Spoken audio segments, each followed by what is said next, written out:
Hi guys, and welcome to this week's episode of Saturday Night Heart Attacks, sponsored by the Springboks and England Rugby. Yo, what a match, guys! Really intensely close, very intensely close. Well played by both sides. England having just the game. They had the game, they had the plan, they had the commitment. Yeah, for about 60 minutes, the Springboks were answerless. Yeah, big moments, big moments. I'm going to start off with a quote from The Art of War, which I'm a big fan of, and I'm pretty sure Rassi and Jock each have a copy of The Art of War in their travel bag, libraries. I'm pretty sure they're like Batman, so maybe their assistants have it, like carry it around for them. But anyway, back to the point. The quote is, "The supreme art is to subdue the enemy without fighting." I feel like England really took this to heart. They didn't want to fight us. They didn't want to get physical. They wanted us to get physical with them on their terms. So, twisting it around, you could say the supreme art of rugby is to subdue the Springboks without the ball, without the scrum, yeah, without any sort of contact, really. Yeah, it's that's pretty much it. England really took a Sun Tzu approach to this match, and it very nearly paid off for them. It really did. Yeah, it was a big one.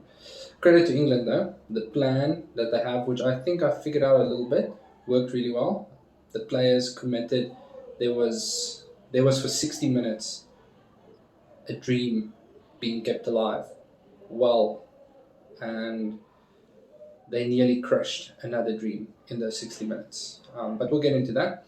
So my background changes every week because I'm on the run from Rassi Erasmus because I won't allow him to check my battle stats from my watch. And this week my watch was charged. So I've moved to a new location so Rassi can't find me. Yeah, I'm living on the run. Anyway, I actually checked my heart rate data just for interest's sake.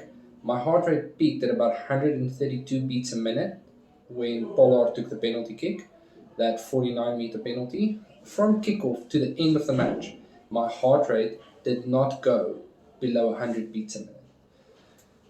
Proper stuff. And then my friend of mine who does the editing for my videos, very graciously, he messaged me at about 60 minutes and he's like, "How's the game going?" And I was like, "Bad. It's bad. It's very bad. This isn't Ireland. This isn't France. This is bad." And he sent me foobar, question mark, and I was like, very much foobar. And then about 10 minutes later, when we were just about, to get a 1 point lead, he messaged me again. He's like, "Is it any better?" And I just sent him a voice note back. I was like, "I don't care what you did. I don't care what you sacrificed. What ritual you completed. It worked. So keep doing it." Because at that point, I was like, we need rituals. We need something. Yeah. Anyway, let's move on to the England game plan. Okay, let's jump into the England game plan. So the England game plan, pretty much the way I'm seeing it, was a bit of a loop that completes itself with England receiving the ball or points all the time. So we'll start with the Boks having the ball. So England defend really hard. They're lining up 3-man pods of forwards on our forwards, or they're having one backline player with 2 loose forwards coming in to hit our carriers. So that just neutralizes us, and they were very fast. They were hitting us man on ball. As soon as the pod got the ball, they were in front, on top of us. We couldn't make any meat reach. So we were going through phases really quickly without making meters. And according to the Rasnova system, that means kick the ball. So just kick the ball. And then they ended up with the ball. Freddie Stewart if they'd won, Freddie Stewart was man of the match. He had an amazing performance in terrible conditions under the high ball. And we would give them possession, and they would only play enough phases until they were in a position that is advantageous for them to kick. The moment they were in a good position, they kicked. Whether it was immediately, like the field was broken, they could see their space out back, or they needed to do a couple of phases to move more infield or push us towards a certain touchline, they wanted to kick. And then from that kick, whether it be a regather or a line out, they forced a penalty. So either way, they would either get the ball back or leave with points. And it's a beautiful system. It really is. And what I think hurts the Springboks and hurts us as Springbok fans the most is this is our fucking plan. This is what we did in 2019. This is how we won in 2019, and they turned it around and used it against us. I think if we had managed to build phases a bit more, like really just get some dominance somewhere, we maybe could have broken the plan. But on the field in Saturday night, we just didn't have the answers. And for 60 minutes, this plan kept us out. So, yeah, and the plan sort of feeds into itself. So they're artificially creating the circumstances for the Bok plan to tell the 9 and the 10 to kick. The Springboks play 5 to 7 phases. If there's nothing on, kick the ball. Because if you're attacking with the ball, there's the likelihood of you either sealing off, not placing the ball, or knock on, or forward pass. So you've got, before or after contact, there's 4 things you can be penalized for. So it's safer to hand the ball to the other team and defend. Defense is essentially offside and off your feet. That's the 2 penalties. And high tackle, which we were lucky. This game didn't have any of that.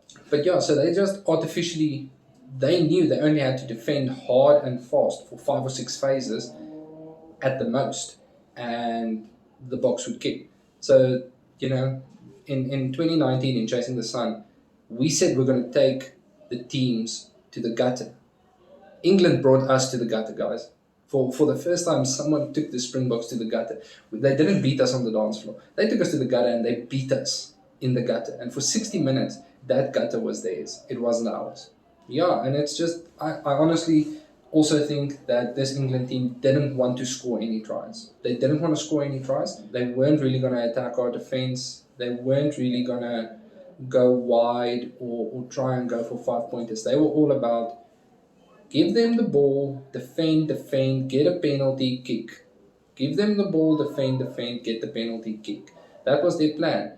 And it's a beautiful plan because you have to work so hard to upset that. And we saw that so many times, SA players under pressure, going offside, not listening, sealing off, things like that. So, yeah, it worked really well. They took us to the gutter and they beat us there. They very, very nearly beat us there. One thing I will say, and I think this is one of the contributing factors, was the way the English captain treated the referee. He was sort of aggressive, very shouty, very demanding. I don't know if that did the England side any favours. I'm not going to dive into the rest of the discourse that's going on right now, but I will say that being marched back 10 meters for holding on to the ball in the first 20 minutes of the match is not a good look. It's really not a good look. It sucks to see that. And while it wasn't a turning point, I feel that as much as England used the slow poison on us, they sort of slow poisoned themselves with that negative attitude towards the officiating. So yeah, but I have to, once again, credit to Steve Borthwick, the coaching team, Aled Walters, you traitor. I'm just kidding. Excellent S&C coach. You can see the fitness was there, the mentality was there, the trademark Aled Walters symptoms, I think, or characteristics is a better word, was there. So yeah, credit to them, credit to the players for sticking to the game plan and not wanting to go wide, not wanting to go for tries, and just playing hard. Yeah. Good job, guys. Good job giving me a bloody heart attack. How did the Boks come back into this match? And let's start with Manie Libbok. Manie Libbok being substituted in, I think it was minute 30, he got substituted. And that was purely tactical. I think at that point, if we had had the opportunity to go wide, we would have gone wide. And the coaches started seeing this is not going to go wide. The rain was intensifying. So, yeah, it was just not... It wasn't anything against Libbok being a bad player. He nailed a good penalty. He was good defensively. And he tried to do what he could on attack. But the conditions didn't suit him. And, yeah, I think it was a tactical move. The nice thing about this, the Bok squad and the Bok team, is that there's this attitude of one team, one mission. Victor Matfield mentioned it the other day when he had questioned why Dwayne Vermeulen on why he wasn't playing, and Dwayne just replied with one team, one mission.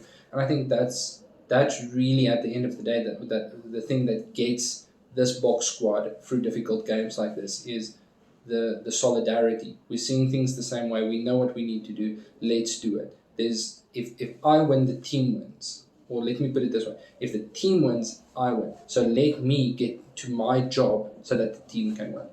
That really pulled them through. That was a good sub. It was the first one. And then we just saw like this drip feed of subs. And a lot of people will say, oh, people are getting subbed as soon as they make a mistake. That's not what I think it was. I think they used certain indicators to see that players are getting fatigued. Not only had the players played a massive game against France the week before, but also on wet grass in soggy conditions, you have to work a lot harder to generate speed and momentum, whilst having to also work harder to maintain your balance, your direction, those types of things to stay on your feet. So I think the coaches rightly realized that they needed to, sort of drip feed the substitutes in. So as soon as someone was making a blatant error and you could see that this guy's not in the game anymore, let's pull him out, get a fresh set of legs on. Let's quickly talk about the lineouts. We had 2 lineout moves that we ran. One with Curtly Orense sort of slipping through the middle, and that was a good move.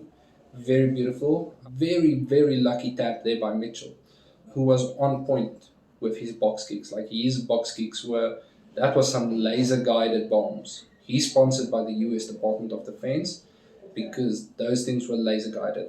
But anyway, he gets a lucky ankle tap away, and that kills that. And we were just slow on support. I think that was when Eben was substituted off because it was just slow on support. Eben is one of our more athletic guys, usually involved in the kick chase and supporting the runners when there's a line break. And yeah, we saw RG come on. The other move also sort of worked the peel around with Dion Fourie. It didn't work the first time, worked the second time. And yeah, second time we got a try. Dion Fourie absolutely blitzes them. Like for an old guy, he's got speed. He is fast. And he's just through. He hits a massive gap. There, goes in, gets tackled, and immediately Bongo Mbonambi is on him clearing out. And then from there, it's RG Snyman versus the backline. And that's a fight that the backline's not going to win. Not unless you get all 7 backline players involved. So yeah, and RG, gets us back in the game. The bomb squad is now the bailout squad. If I ever get arrested, I'm calling the bomb squad. Because if they can bail us out of that, they can bail me out of anything. RG Snyman, massive. Viking saved our butts. Dion Fourie, good show. Oxenche. Woolies needs to sponsor this guy because 1, it will be the best piece of marketing in SA since Nando's, and 2, he deserves the cake. He deserves it. All the cake. Give this man all the cake. And it's just once again that thing of you can eat a highly specialized diet, but at the end of the day, scrums are one from 4 ingredients. Pap, braaivleis, biltong, and koek, cake. Those are the things you need to win a scrum. Only those things. We don't need salad, we don't need salmon, we don't need avo.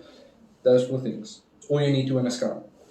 So, yeah, Oxenche, Vincent Koch, Faf de Klerk, and Hendrik Pollard coming on, having, just righting the ship.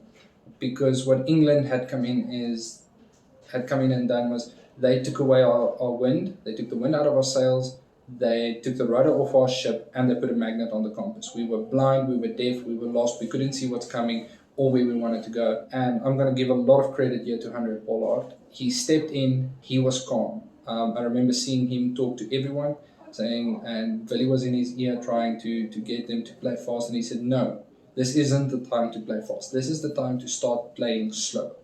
Let's play our game and let's start grinding out momentum. Because even if we move slowly, as long as we keep moving, that momentum keeps building. We're trying to play too fast. And, he had a vision, he was listening, and when he spoke, he sort of had to convince everyone to shut up and slow down. And it worked. It absolutely worked. He was spot on with the penalty, spot on with the conversion, and he nailed a beautiful kick to touch to get us that line out that led to the Snyman try. So, Hendrik Pollard. And by the way, if you, by any chance, are a springbok or a buffel or any sort of animal on a game farm in South Africa and you see this guy, if you see him, it's too late because he doesn't miss. So if you see him, you or your friends are dying. It's that. You're going to die because he doesn't miss. He is the sniper. He is him. And just mental strength, guys, from everyone, from Kwagga to Dion Fury to Dwayne, everyone to stay in the fight. I cannot imagine how massive the temptation must have been to give up. And they just didn't. They never gave up. They stayed in the fight. And as I said in my video about the France match, sometimes you don't need to dominate. Sometimes you just need parity to stay in the fight. England very much had parity at the forwards until the bomb squad came on. And we sort of only had parity in the match. We could only sort of keep up. And we were starting to lose that parity, but we were still in it. And, having that experience, having that calm attitude of Hendrik Pollard step up and say, boys, let's play slow. Let's wait for the opportunity to come. We don't have to force it. Let's wait for it because it is going to come. And just absolutely massive. I cannot praise Hendrik Pollard enough. And the team for their mental strength to not give up. That is huge to me. It is not giving up. As Bongi said, it's for South Africa. It's for South Africa. And you can see these guys are playing for that. So, some random thoughts. I very much think England followed a mantra of, if you're going to a knife fight, bring a gun. So if South Africa wants to knife fight, let's bring a gun. Can't get stabbed if you're shot. I think that the England backline had a good game, and that if this style gets adopted by them, it's definitely going to be a problem. It's going to be a big problem for everyone to deal with, and they're going to be a massive team. And as I said last week, the Northern Hemisphere has everything it needs to win the 2027 World Cup in Australia. And that would be justice. I think that would be justice is if the Northern Hemisphere wins a World Cup hosted in the Southern Hemisphere. I will be doing a preview analysis on us versus New Zealand for the final. I don't know how I'm going to do that, so I'm going to go and sit down and figure that out. But as always, guys, please leave your comments, hit subscribe, hit the like button. Let me catch my next flight before Rassie catches me.